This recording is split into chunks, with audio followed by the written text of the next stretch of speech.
और ब्रेक के बाद आप सभी का स्वागत है। और अब बात करते हैं मोदी का नागपुर वाला संदेश। प्रधानमंत्री नरेंद्र मोदी ने नागपुर से क्या संदेश दिया है, आपको बताते हैं। नागपुर में प्रधानमंत्री नरेंद्र मोदी का बेहद आक्रामक मूड में दिखे। उन्होंने नागपुर से विपक्ष को अपने अंदाज में जवाब दिया।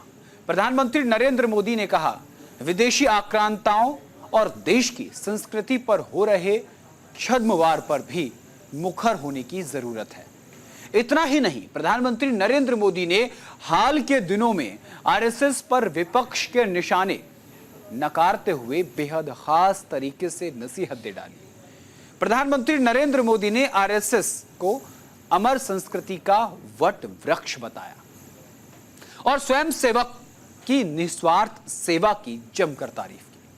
प्रधानमंत्री नरेंद्र मोदी ने कहा कि आपको यह भी बता दें कि मोदी प्रधानमंत्री बनने के करीब 12 सालों के बाद आरएसएस मुख्यालय पहुंचे।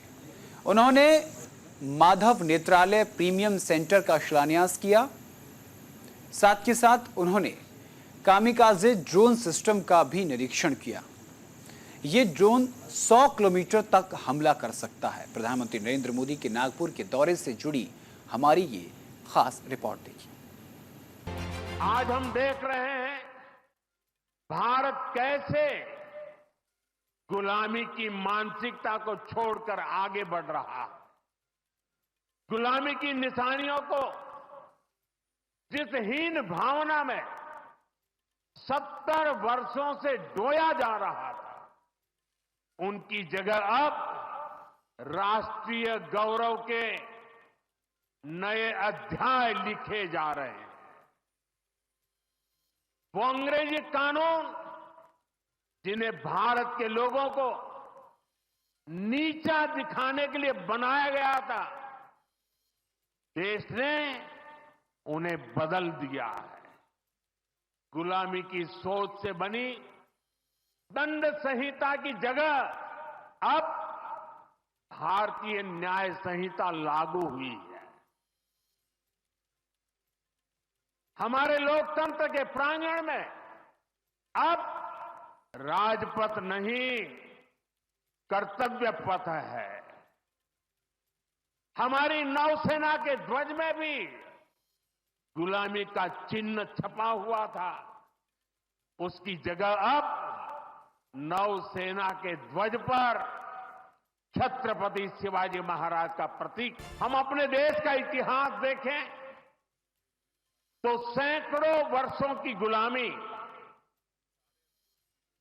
इतने आक्रमण, भारत की सामाजिक संरचना को मिटाने की इतनी क्रूर कोशिशें, लेकिन भारत की चेतना कभी समाप्त नहीं हुई। उसकी लौ जलती रही। ये कैसे हुआ?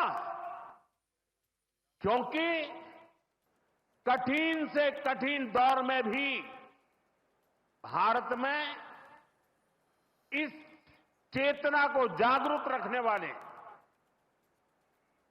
नए नए सामाजिक आंदोलन होते रहे। भक्ति आंदोलन उसका ये उदाहरण जिससे हम सब भली भांति परिचित हैं। मध्यकाल के उस कठिन कालखंड में हमारे संतों ने भक्ति के विचारों से हमारी राष्ट्रीय चेतना को नई ऊर्जा दी।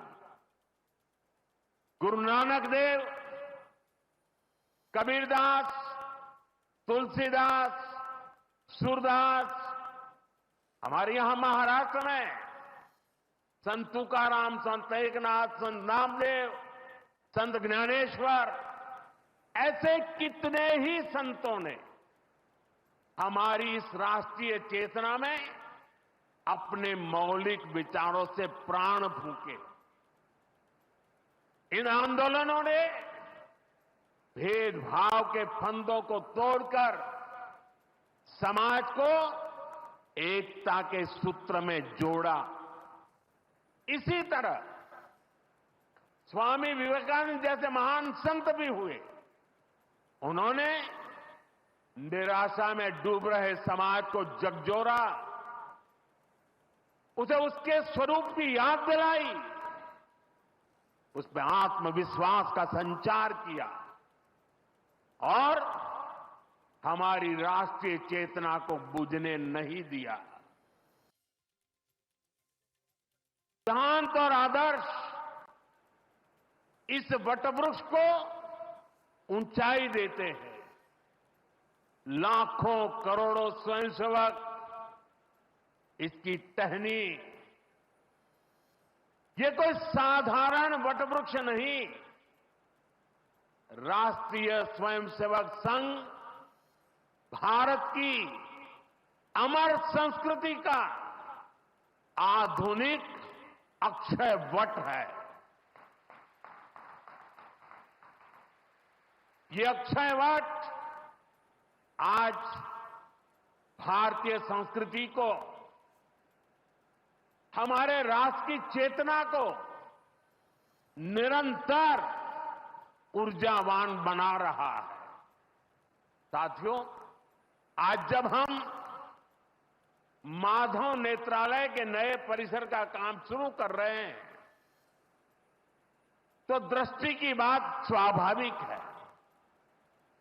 हमारे जीवन में दृष्टि ही हमें दिशा देती है।